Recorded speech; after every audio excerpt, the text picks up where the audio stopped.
Hi guys, welcome to Tarot for Tired People, or welcome back if you've been here before. A very happy new year to everyone that's watching and everyone that's not watching. The first 8 days, I think I can collectively say there has been a lot globally and individually. There's been so many things happening all at once. It feels like Feb, but it isn't. This is my January practice video on how I am changing my practice intentionally, what are the things I'm trying to bring in, decks I'm working it with, and all of those other fun bits. Let's get on with it.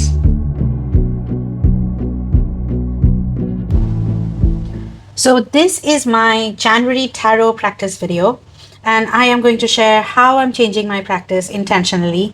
And this is also like accountability for me.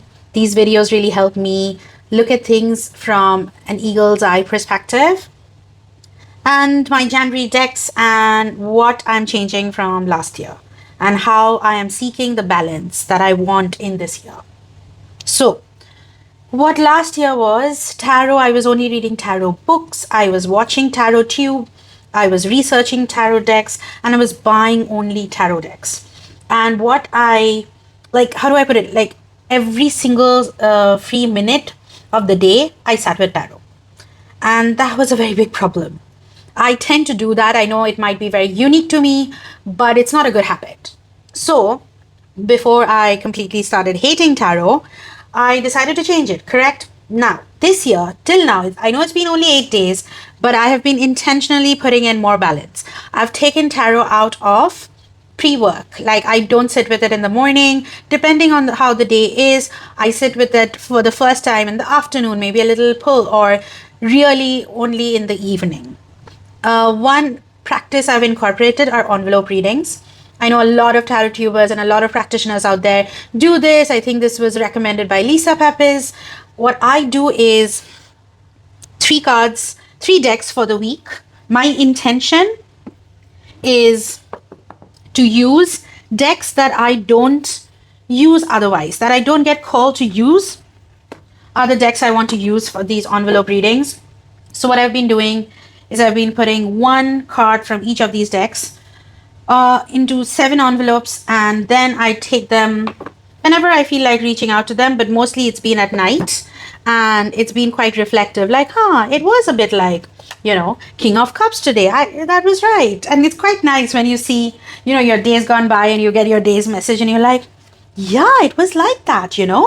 And this deck particularly is so beautiful, but because I cannot shuffle it, I think I've spoken about that before, I haven't been using it. But now, thanks to, this particular envelope reading thing, I mean, let's see with the other decks, but thanks to that, I have been, getting to enjoy it and experience it and use it. I mean, I don't have a lot of decks there are no decks in packages that are there, but obviously we don't get to use all our decks all the time, right? We have our favorites. So this way, at least, my not so favorite also gets pulled out and gets used. And I like that. So this is deck number 1 that is now going into envelopes. I think next week I'm going to continue with this one because I really like how these 3 decks play together. And this is very pippish, so it's kind of nice.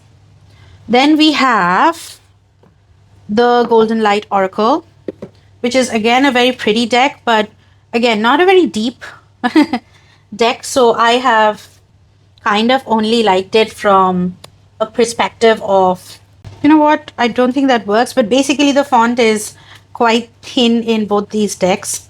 But look at how the detailing of this deck. That's what I really like about this deck. It may not be the keywords may not be the thing, but it's really, really pretty. The illustrations are so, so nice. So it's really nice to get 1 card from this deck. It's similar to this, like the illustrations are pretty, so in a reading they kind of don't shine as much as getting 1 card from this, right? So I've been really enjoying this one. Like, look, this is one of my favorite cards from this oracle. How pretty is that?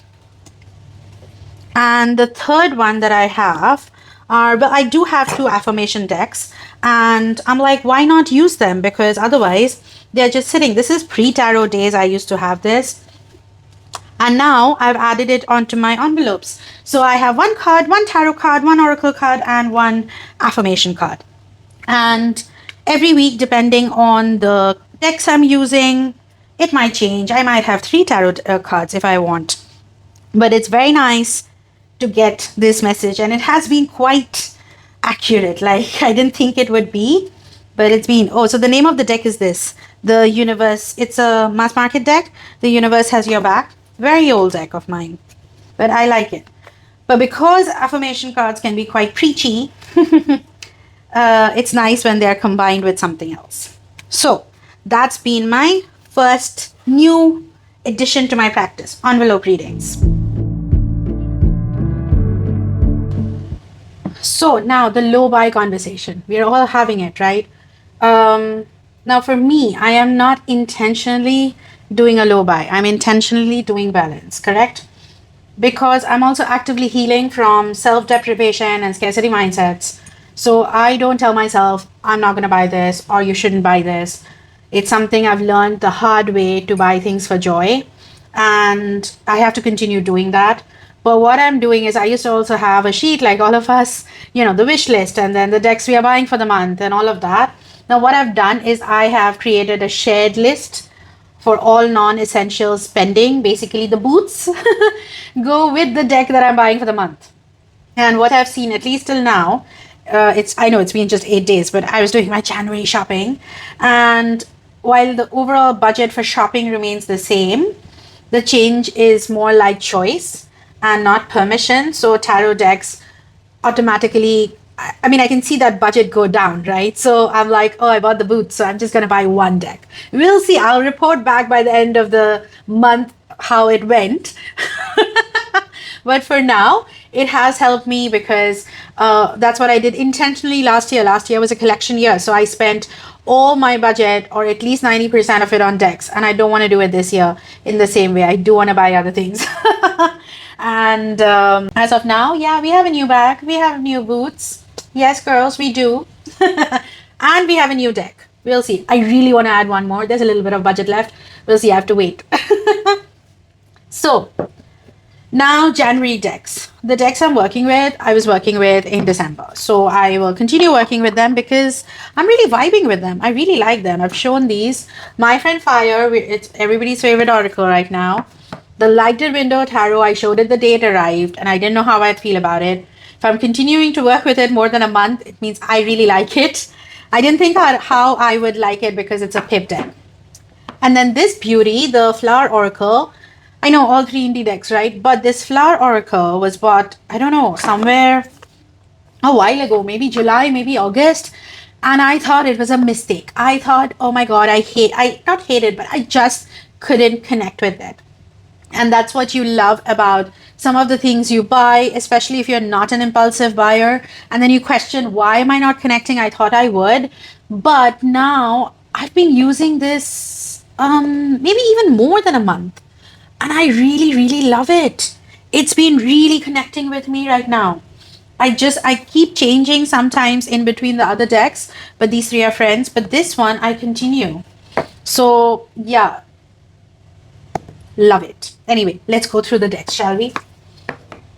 So, my January decks include, this is my Oracle deck, which is actually really nice. And I know that it's dark weather for you guys, but for us, it's like this. It's almost like springtime. Like, it's beautiful weather. You must have heard it if you have been on my channel before. So, this Flower Oracle really connects with me right now, which is why my decks are going to look quite springtime-like, because it's, oops, YouTube, don't ban me. Okay. Because that's the vibe it is right now. We have beautiful blue skies, the promise of rain, cool weather so you can actually sit out in the sun, bright sunshine, real outdoor peak social season. That's why doing all these changes are looking easy. Come and ask me what happens, in summer when we all go inside our caves. I really hope I don't go back into 14 hours of tarot again. But also, like with Tarot Tube, so this is my deck number 1 that I'm using. Yeah, with Tarot Tube, I've not been watching a lot of the videos, guys, because I'm trying to tell myself that I need to watch other things. So I am now doing it around my videos. Like when I post my video is when I get onto TarotTube, watch videos, reply to you guys, blah, blah, blah. So this is the next deck that I am using. This is my main tarot deck right now. So this is also an ND deck. It's a pip deck. It's my only pip deck. It was going to be an experiment, and I'm really glad that I fell in love with it because I am not a pip deck person. I had a pip deck that I rehomed. It was a mass market one. Just didn't connect with it. But this one, if you're not a pip deck person, you're still gonna like this one. This one, I know for you guys it's autumn vibes, but for me it's got a lot of it's very calm. It's got a very calming energy, and I like that. I am someone who likes to process a lot of trauma, grief, ongoing things that are happening with life. So my decks tend to be the ones that are giving me calm energy.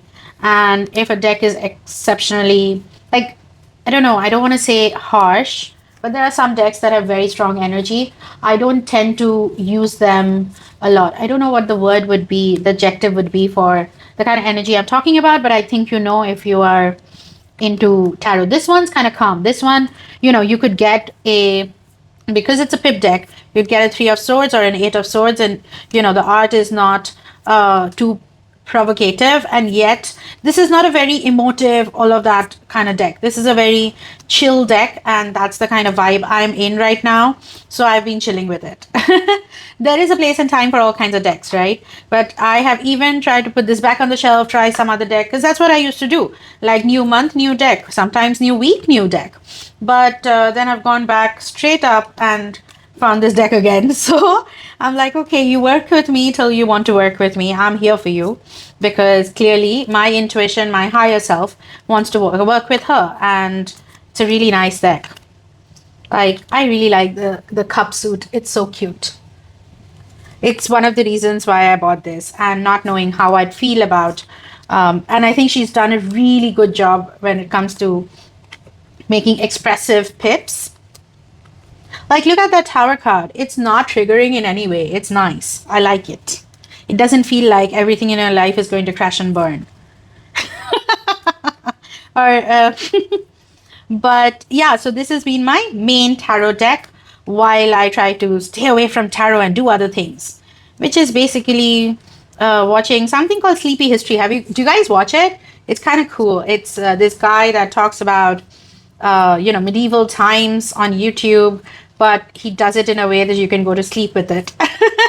I really like watching those videos. I mean, let's face it, we like all that medieval history stuff. So that's the Lighted Window Tarot, my tarot deck of January as of yet. I really need to do like January decks beginning of Jan, then mid-Jan. Whenever the decks change, I think I should come and do a video saying, okay, now I'm using these decks. Yeah, I'm going to change things around, because last year I joined TarotTube and I really liked some of these things, but I'm like, okay, I want to add videos because sometimes my decks change. Why I don't work with the same decks through the month. I might, change decks in between. So this year you're going to see me a lot more going with the flow is what we are trying, my friends. That's what we are trying. Not trying to control everything. So this is the third deck that I've been using. Actually, I think I should show you guys. This deck you would have seen everywhere, but I think I should now show you in relationship with the other decks. So I said in relationship, how do they look together? So first, we're going to draw, let's say, how a reading would be. And let's say we have, can you guys see? Okay. So you have the 8 of Cups and the World and Ace of Cups.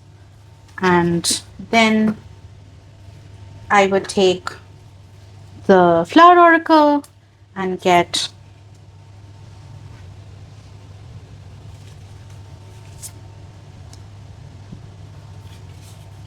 you have obviously Ace of Cups, so I take Good Fortune, and then that's how I would go about the reading. I think this one is going to be a little problem with YouTube, so we're going to change it. And obviously living in a place with very little nature. I won't say that we have nature. Nature does not always have to be vegetative, lush. We have the desert. We do have that. So, and I live in the burbs. I live very close to the desert. So, but we don't have beautiful plants. So, you have, and this is how this one sort of plays in. See, when we have this teeny, mini place, difficult to show these things, but we are going to try. So you have this, and then you draw a card from here, and they would all kind of go together. So it is a very nice mix of colors. They're kind of friends, but they're not twins, and I like that. It's like how we were taught to draw our eyebrows. They don't have to be twins. And I like how the message is just perfectly layered, and it's a little bit from everywhere, and it turns out to be a good reading. And sometimes I throw in the 3 cards from my envelopes and I sit with it because I don't want to do back-to-back tarot. I don't want to do 5 hours of it. I'm telling you guys, it's easy to say that in peak social season. Ask me this in July. July is going to be my real test. June, July, August. If I don't leave the country, I'm doing 12 hours of tarot. I can see that. Anyway, now I'm going to go watch a lot of tarot tube videos, reply to everyone, blah, blah, blah. All of those things. I will see you in the next video, which I don't know what it's going to be about. We'll find out together. Stay safe, considering what's happening geopolitically. Stay safe, have fun, and Happy New Year if I've not wished you before. And do let me know what you're doing with your low buying ideas this year in the comments below. Bye. Thanks for watching.